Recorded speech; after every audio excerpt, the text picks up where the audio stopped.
श्री शिवाय नमस्तुभ्यम। हर हर महादेव। दोस्तों, आप सभी लोग जानते हैं कि 19 फरवरी 2026 यानी गुरुवार को पड़ रही है फाल्गुन महीने की द्वितीय तिथि। और दोस्तों, ये वो तिथि है जो फाल्गुन महीने में पड़ने वाली सबसे बड़ी तिथि है, क्योंकि यह गुरुवार के दिन पड़ रही है। और इस दिन फुलेरा दूज का व्रत भी रखा जाएगा और इसका बहुत ही बड़ा और विशेष महत्व होता है। पूज्य गुरु जी ने कहा है, अगर कभी भी मौका लग जाए और फाल्गुन महीने की फुलेरा दूज गुरुवार को पड़ जाए तो आप लोगों को 11 चावल के दाने वाला उपाय तो अवश्य ही करना चाहिए। और इन दोनों का संयोग बहुत ही कम आता है। और दोस्तों, पूज्य गुरु जी ने अपनी शिव महापुराण की कथा में बताया है, इस दिन आपको 11 चावल दाने वाला उपाय तो अवश्य ही करना चाहिए, क्योंकि ऐसा दिन पूरे साल में सिर्फ एक ही बार आता है। और दोस्तों, आप सभी लोग जानते हो कि फुलेरा दूज का अगर सबसे बड़ा कोई उपाय है तो वो 11 चावल के दाने वाला उपाय है। तो दोस्तों, इस फुलेरा दूज के दिन आप लोगों को इस 11 चावल दाने वाले उपाय को जरूर करना है। बहुत सारे लोग होंगे जिन लोगों ने इस उपाय को न किया हो, मतलब पूरा साल निकल गया और उन्होंने किसी भी दिन इस 11 चावल के दाने वाले उपाय को न किया हो। पर दोस्तों, आपके पास एक आखिरी मौका बचा हुआ है, जो कि 19 फरवरी के दिन है। तो इस दिन आप लोगों को इस वाले उपाय को जरूर कर लेना है, भले ही आपने पूरे साल भर इस उपाय को ना किया हो। पर अगर आपने इस फाल्गुन महीने में पड़ने वाली फुलेरा दूज के दिन अगर इस वाले उपाय को कर लिया तो आपको इस उपाय को करने का वो फल मिलेगा जिसकी आपने कभी कल्पना भी नहीं करी होगी। इसीलिए आप लोग इस वाले उपाय को एक बार जरूर कर लेना, ताकि आप लोगों के हाथ से यह मौका ना जा सके और आपको इस उपाय को करने का फल मिल सके। दोस्तों, यह उपाय पंडित जी ने अपनी अभी की ही शिव महापुराण की कथा में बताया है, जिस उपाय को आज हम आपको बहुत अच्छे से समझाने वाले हैं। इस वीडियो को देखने के बाद इस उपाय को समझने के लिए आपको कोई और वीडियो को देखने की जरूरत नहीं पड़ेगी। तो चलिए दोस्तों, उपाय को शुरू करते हैं। देखिए, यह इस फाल्गुन महीने के गुरुवार के दिन यह इतना खास होता है, इतना महत्वपूर्ण होता है। देखा गया है कभी कभी बड़े बड़े पूजा पाठ अनुष्ठान से जो मनोकामना पूर्ण नहीं होते, वो इस फाल्गुन महीने के फुलेरा दूज के दिन एक छोटे से उपाय करने से ही आपकी मनोकामना पूर्ण हो जाती है। और बहुत सारे लोगों ने इस उपाय को किया भी है और उनको इस उपाय को करने का फल भी जरूर मिला है। अगर आप लोग भी इस उपाय को गुरुवार फुलेरा दूज के दिन करना चाहते हैं तो आप इस उपाय को पहले अच्छे से समझ लेना, सुन लेना, उसके बाद करना, आपको इस उपाय का फल जरूर मिलेगा। और इस उपाय को कर लेने से आपके घर में चाहे किसी भी प्रकार की दुख और समस्या क्यों ना चल रही हो, आपको उसका कारण भी नहीं पता है कि भाई ये समस्या किस कारण से चल रही है, उसका कुछ भी कारण हो सकता है, जैसे पितृदोष हो सकता है या किसी भी तरह का मंगल दोष भी हो सकता है। तो इस दिन आप लोगों को यह वाला उपाय कर लेना है। यह एक ऐसा उपाय है जिस उपाय को अगर किसी विशेष दिन पर किया जाए तो भाई उस विशेष दिन का जो है वह तो हमें मिलता ही मिलता है। पर हमने उस दिन पर इस उपाय को किया है तो हमें उससे भी बड़ा फल मिलता है, और फल बहुत जल्दी मिलता है, क्योंकि आप इस उपाय को बहुत ही बड़े और विशेष दिन पर कर रहे हो। तो चलिए अब उपाय के बारे में बात करते हैं, लेकिन उससे पहले आप लोगों को यह जानना आवश्यक है कि आखिर यह उपाय किस समय करना है, किसको करना है और कैसे करना है। तो चलिए हम आगे आपको वीडियो में एक एक करके बता देते हैं। लेकिन उससे पहले अगर आप लोग हमारे चैनल पर नए हैं तो हमारे चैनल को सब्सक्राइब कर लेना और इस वीडियो को लाइक करके कमेंट बॉक्स में श्री शिवाय नमस्तुभ्यम ओम नमः शिवाय जरूर टाइप कर देना। और अपने फायदे के लिए, गरीबी दूर करने के लिए इस वीडियो को पूरा देखकर जाना, तभी आपको लाभ की प्राप्ति होगी। यदि आज आपने वीडियो को बीच बीच में से देखा, काट काट कर देखा, तो आपको जीवन में कभी सफलता हासिल भी नहीं हो। तो दोस्तों, इस 11 चावल के दाने वाले उपाय को हमें इस फुलेरा दूज के दिन कैसे करना है, किसको करना है, किस समय करना है और कहां पर करना है, ये सारे सवालों के जवाब आपको इस वीडियो में मिल जाएंगे। और जो ये वीडियो देखेगा भाई, उसको 11 चावल के दाने वाला उपाय जरूर करना चाहिए, क्योंकि इस दिन एक चावल के दाने का भी बहुत ही बड़ा और विशेष महत्व होता है। और जब बात आ जाए 11 चावल के दाने की तो ये सोने पे सुहागा वाली बात हो जाती है, और ये एक बहुत ही बड़ा उपाय हो जाता है इस गुरुवार फुलेरा दूज का। तो अब दोस्तों, इस 11 चावल के दाने वाले उपाय को आखिर करना किसको है, सबसे पहले हम लोग वो बात जान लेते हैं। तो देखो, घर की जो बड़ी माताएं बहनें होती हैं, उन माताओं बहनों में से कोई भी एक बड़ी माता बहन इस वाले उपाय को कर सकती है। और दोस्तों, अगर आप चाहें तो अपने घर में से सभी सदस्यों को भी इसको करवा सकते हैं। अगर किसी व्यक्ति की खुद की कोई मनोकामना है, खुद की कोई दुख और परेशानी है जो कि वो अपने लिए ही करना चाहता है, इस वाले उपाय को तो वह खुद अपने लिए भी कर सकता है। बाकी अगर कोई घर में से ऐसा है जो कि अपने पूरे घर परिवार की सुख और शांति के लिए ये वाला उपाय करना चाहता है, तो भाई वो भी कर सकता है, उसमें भी कोई दिक्कत वाली बात नहीं है। कहने का मतलब यह है कि इस उपाय को हर के सदस्य भी कर सकता है और पूरे घर परिवार के सदस्य के लिए घर की बड़ी माताओं बहनों में से कोई एक माता बहन भी कर सकती है। माताएं बहनें अगर घर में उपस्थित ना हो या वो ये वाला उपाय ना कर पा रही हो, तो फिर घर का कोई बड़ा सदस्य भी इस 11 चावल के दाने वाले उपाय को कर सकता है, चाहे फिर वो पुरुष ही क्यों ना हो, उसमें कोई भी दिक्कत वाली बात नहीं है। अब दोस्तों, इस 11 चावल के दाने वाले उपाय को हमें करना कहां पर है, हमें इसे शिवजी के मंदिर में जाकर करना है। बहुत सारे लोग प्रश्न करते हैं उपाय को करते समय, क्या हम इस उपाय को घर पर कर सकते हैं? तो इस वाले उपाय को आप घर पर नहीं कर सकते हो। इस वाले उपाय को करने के लिए आपको शिव जी के मंदिर ही जाना पड़ेगा। उसके बाद में दोस्तों जो अगला प्रश्न निकल कर आता है वो ये आता है इस उपाय को लेकर कि आखिर इस उपाय को हमें किस समय करना है, सुबह के समय करना है कि शाम के समय करना है? तो देखो, इस वाले उपाय को आप लोग सुबह के समय भी कर सकते हो और शाम के समय प्रदोष काल में भी कर सकते हो। अब अगर आप पूछो कि भाई सबसे उत्तम समय कौन सा रहेगा इस 11 चावल के दाने वाले उपाय को करने का, तो हम आपसे बस यही कहेंगे कि इस उपाय को आप सुबह के समय करेंगे तो ज्यादा बेहतर होगा। बाकी अगर प्रदोष काल शाम के समय भी करेंगे तो भी अच्छा होगा, उसमें कोई भी दिक्कत वाली बात नहीं है। तो अब दोस्तों जो अगली सबसे बड़ी और महत्वपूर्ण बात आती है वो ये आती है कि सुबह अगर हम उपाय को करेंगे तो हमें कितने बजे से लेकर बजे तक के बीच में करना है, और शाम के समय प्रदोष काल में करेंगे तो हमें कितने बजे से लेकर कितने बजे के बीच में करना है। तो देखो, सुबह जितनी जल्दी हो सके आप उपाय को करने की कोशिश करना। बाकी अगर किसी कारणवश लेट भी हो जाओ, थोड़ी देर भी हो जाए, तो 10 या 11 बजे तक भी आप उपाय कर लेना, पर 12 बजे से ज्यादा देरी ना हो, ठीक है? इस बात का ध्यान रखना। उसके बाद में दोस्तों अगर शाम के समय प्रदोष काल की बात करें, दोष काल का जो समय है होता है वो शाम के 6 बजे से शुरू हो जाता है। मतलब शाम के 6 बजे से लेकर 7 बजे के बीच का जो समय होता है, यह समय प्रदोष काल का समय होता है। पर अभी जो मौसम चल रहा है, इस मौसम में जो है शाम बहुत देरी से होती है, तो आप इस उपाय को 7 या 8 बजे के बीच में भी कर सकते हो। मतलब शाम के 6 बजे से रात 8 बजे के बीच में आप कभी भी इस वाले उपाय को कर सकते हो, उसमें कोई भी दिक्कत वाली बात नहीं है। अब दोस्तों यहां पर इस उपाय को लेकर एक और सबसे बड़ी बात यह निकल कर आती है कि इस 11 चावल के दानों को हमें लेना कहां से होता है, और हमें इस उपाय को करने के साथ में क्या और कुछ भी सामग्री ऐसी होती है जो शिव जी के मंदिर लेकर जानी है। तो देखो यहां पर हम आपको बता दें, सबसे पहले आप लोग ये जान लो कि ये जो 11 चावल के दाने वाला उपाय है, सिर्फ और सिर्फ आप उपाय की सामग्री लेकर कभी भी शिव जी के मंदिर मत जाना, क्योंकि हमें भगवान के सामने ये नहीं दर्शाना है कि अगर हम भगवान शिव जी के मंदिर आए हैं तो अपने फायदे के लिए आए हैं। तो इसलिए जो भी पूजन सामग्री है, उपाय सामग्री है 11 चावल के दाने, इसके साथ में आपको पूजन सामग्री भी जरूर लेकर जाना है। देखो, अगर सुबह के समय उपाय कर रहे हो तो सीधी सी बात है, 1 लोटा जल तो आप लेकर जाओगे ही जाओगे। वही 1 लोटा जल अगर मिट्टी का जल हो तो बहुत अच्छा रहेगा। मिट्टी का जल कैसे बनाया जाता है, इसके लिए हमने पहले से बहुत सारी वीडियोस बना दी है।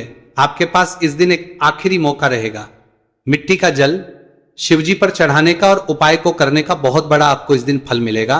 तो इसलिए इस दिन हो सके तो भाई मिट्टी का जल चढ़ाना, तो अपने साथ में कम से कम 1 लोटा जल तो आपको लेकर जाना ही जाना है। अगर मिट्टी का जल नहीं है तो घर का जल भी आप इस्तेमाल कर सकते हो। इसके अलावा जो भी पूजन सामग्री है, देखो 11 चावल के दाने ये अलग आपके रहेंगे और जो आपकी पूजन सामग्री रहेगी वो अलग रहेगी। पूजन सामग्री में आप जो भी चीज लेकर जाना चाहे वो लेकर जा सकते हैं, उसमें कोई भी दिक्कत वाली बात नहीं है। वही अगर हम बात करें शाम के समय की, तो शाम के समय शिवजी पर जल नहीं चढ़ता है, इसीलिए शाम के समय आप लोग एक दीपक तैयार कर ले जो कि गोलबत्ती का, आटे का, शुद्ध देसी गाय का घी का होगा है। इस बात का आप लोगों को ध्यान रखना है और इस दीपक को आपको घर से जलाकर नहीं लेकर जाना है, भगवान शिव जी के मंदिर में जाकर ही जलाना है। इस बात का भी आप लोगों को ध्यान रखना है। अब दोस्तों यहां पर हमें इस बात को समझना है कि ये 11 चावल के दाने हमें लेना कहां से है, क्या हमें दुकान से लेकर आना है या हमें अपने घर से लेना है या कहां से लेकर आना है और कौन से चावल लेना है, क्योंकि चावल भी बहुत प्रकार के होते हैं। तो देखो इन सभी सवालों के जवाब आप लोग एक बात में सुन लो कि भाई ये जो है इस उपाय में आपको ये नहीं देखना है कि भाई कौन से चावल है कौन से चावल नहीं है, बस जो भी चावल ले रहे हो वो चावल का दाना सबूत होना चाहिए, मतलब साबुत होना चाहिए, टूटा हुआ नहीं होना चाहिए, कटा पीटा नहीं होना चाहिए। ये बात आपको ध्यान रखना है। बाकी आपका चावल बासमती हो या सादा चावल हो या कोई सा भी चावल हो, उसमें कोई भी दिक्कत वाली बात नहीं है। तो सीधी सी बात है कि आपके घर के रसोई घर में जहां पर आप भोजन बनाते हो, वहां पर जो भी चावल आपके उपस्थित हो उन चावलों में से अपनी एक कटोरी लेना या एक मुट्ठी चावल अलग से निकाल कर रख लेना, क्योंकि हम 11 चावल ही यहां पर इस उपाय में लेने वाले हैं। तो हमें यह चावल के दाने गिनकर निकालने पर डटेंगे, इस बात का आप लोगों को ध्यान रखना है। तो अपने उस चावल की कटोरी में से या चावल में से 11 ऐसे चावल के दाने आप लोग निकाल लो जो कि टूटे हुए ना हो, कट्टे पीटे ना हो, जिनमें कोई दाग ना लगा हुआ हो, है ना। अच्छे साबुत चावल के दाने 11 दाने आप लोग निकाल कर रख लो और इन किसी भी एक कागज की पुड़िया में या किसी एक छोटी सी कटोरी में आप लोग रख लो, ताकि यह सुरक्षित रहे, आपके एक भी चावल का दाना इधर उधर ना हो और आपका उपाय भी पूरा अच्छे से हो जाए। तो भाई जैसे ही आपका उपाय की जो सामग्री है 11 चावल के दाने ये तैयार हो जाते हैं, उसके बाद में आपको जो भी अपनी पूजन सामग्री है सुबह के समय कर रहे हो तो एक लोटा जल या पूजन सामग्री जो लेकर जाना चाहो उसकी भी तैयारी कर लेना, और किस समय जा रहे हो तो भाई अपना जो दीपक है उसे तैयार कर लेना, ठीक है। और उपाय को करते समय शुद्धता का विशेष रूप से ध्यान रखना, ठीक है।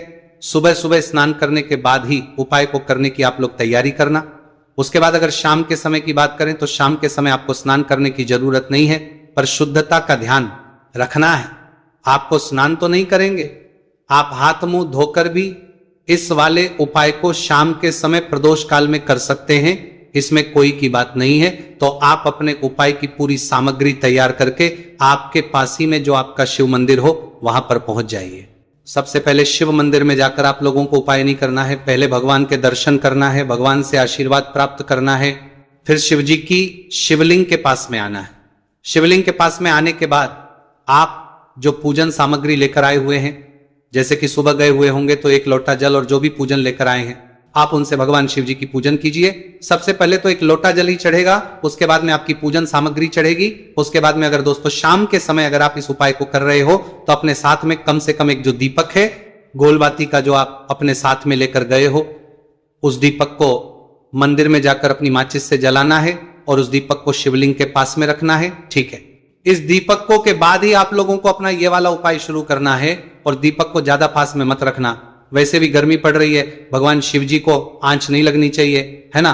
तो भाई जैसे ही आपकी पूजा अर्चना हो जाती है आप भगवान शिव जी को प्रसन्न कर लेते हैं।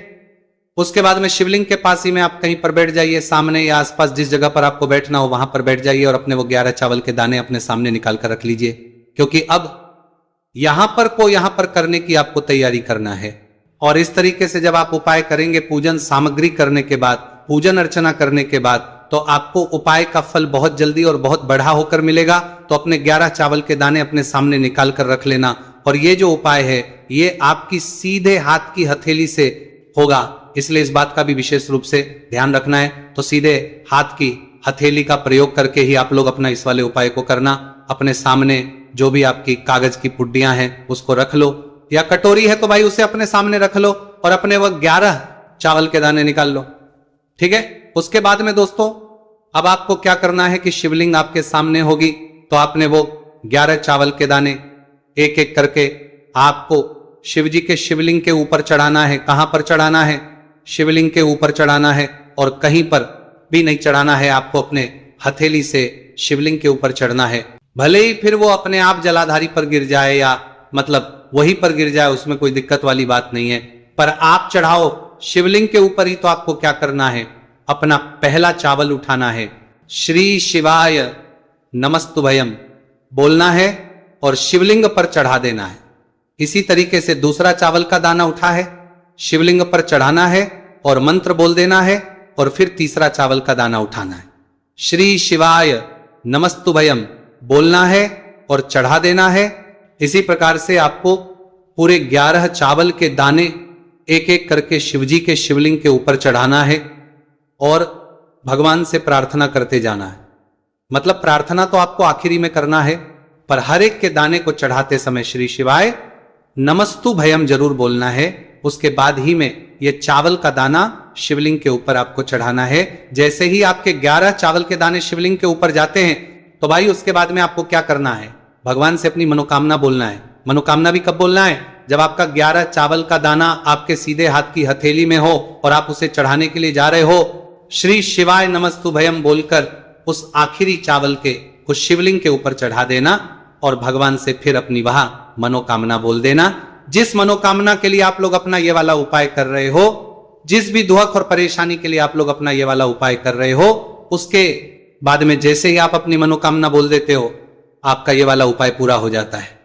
पर दोस्तों उपाय को करने के बाद आप लोगों को 2 मिनट भगवान शिव जी के मंत्र का जाप जरूर करना है। और मंत्र का जाप करने के बाद भगवान एक और बार प्रार्थना करना है अपनी मनोकामना के लिए या अपनी जो भी दुख और परेशानी है उसके लिए। इसके बाद में आप लोग भगवान को देखकर भगवान से प्रार्थना करके उनसे आशीर्वाद लेकर वहां से उठ सकते हैं और अपने घर पर जा सकते हैं। बस दोस्तों, यहां पर यह वाला उपाय पूरा हो जाता है। इस तरीके से जो भी व्यक्ति छोटी छोटी चीजों का ध्यान रखते हुए इस 11 चावल के दाने वाले उपाय को करेगा, निश्चित सी बात उसे उसकी मनोकामना जल्द ही पूर्ण होगी और जो भी दुख और परेशानी है वो भी बहुत ही जल्दी दूर होंगे।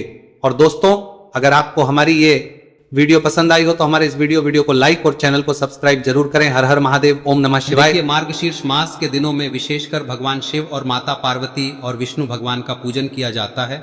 अब साथ ही साथ पूर्णिमा का दिन भी पड़ गया है, तो ऐसा समझ लीजिए आपके जीवन में धन भी आएगा, सुख भी आएगा, धन बढ़ेगा भी और साथ ही साथ आपके जीवन के सारे संकटों को भगवान शिव जी दूर कर देंगे।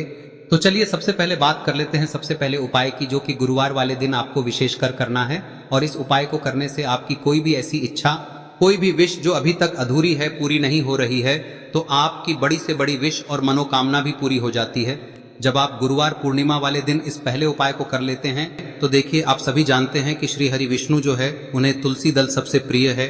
बिना तुलसी माता के श्री हरि विष्णु अधूरे हैं और बिना तुलसी पत्तों के श्री हरि विष्णु का भोग अधूरा है। अब श्री हरि विष्णु को प्रसन्न करके आप अपनी किसी भी मनोकामना को पूरा कर सकते हैं, क्योंकि श्री हरि विष्णु प्रसन्न हो गए तो आपकी कोई भी विश और इच्छा मनोकामना अधूरी नहीं रहेंगी। तो आपको तुलसी के 5 पत्ते लेने हैं। अब ये 5 तुलसी के पत्ते जो आपने लिए हैं, ये 5 तुलसी के पत्ते आपको श्री हरि विष्णु को अर्पित करने हैं। अपने घर के मंदिर में ही ठीक है, ऐसा आपको करना है। आपके घर में श्री हरि विष्णु की कोई मूर्ति है, प्रतिमा है, वहां पर यह 5 तुलसी के पत्ते आप रखें और साथ ही साथ एक देसी घी का दीपक गोल बाती का आपको लगाना है और ओम नमो भगवते वासुदेवाय नमः इस मंत्र का आपको 11 बार जप करना है। देखो मंत्र कौन सा है, ओम नमो भगवते वासुदेवाय नमः, और फिर श्री हरि विष्णु से अपनी विश, अपनी इच्छा, अपनी मनोकामना कह देना और फिर देखना आपकी विश और इच्छा, जो भी आपकी मनोकामना है, जो भी अपने जीवन में आपको चाहिए। अगर निर्धनता बहुत है, आप अपने घर से गरीबी को दूर करना चाहते हैं, या फिर धन आपका बढ़ता नहीं है, आप चाहते हैं कि आपका धन बढ़े, या फिर आपके घर में फिजूल खर्ची बहुत होती है, पैसा आपके पास नहीं रुकता है, आप चाहते हैं कि पैसा आपके पास रुके, या फिर घर में कोई व्यक्ति ऐसा है जो बहुत बीमार रहता है, या फिर किसी का विवाह नहीं हो पा रहा है, तो जो भी आपकी इच्छा है, जो भी आपके विश है, बस एक बार श्री हरि विष्णु से कह दें। दिन है, साथ ही 7 साल का सबसे बड़ा दिन है। यह दिन इतना उत्तम है कि जो आप श्री हरि विष्णु से मांग लेंगे, जो उनसे कह देंगे, वह आपकी विश, आपकी मनोकामना को बहुत जल्दी पूरा कर देंगे। तो यह पहला उपाय है। चलिए बात करते हैं दूसरे उपाय की। देखो, यदि आपके जीवन में आर्थिक संकट बहुत अधिक हो रहे हैं, धन की समस्या लगातार जीवन में बनी हुई है, एक एक रुपयों को प्राप्त करने के लिए आपको बहुत अधिक मेहनत कर रहे हैं, तो आज रात्रि में सोने से पहले आपको हो यह चमत्कारी दीपक का उपाय अवश्य करना है। या फिर यदि आपका जो व्यापार है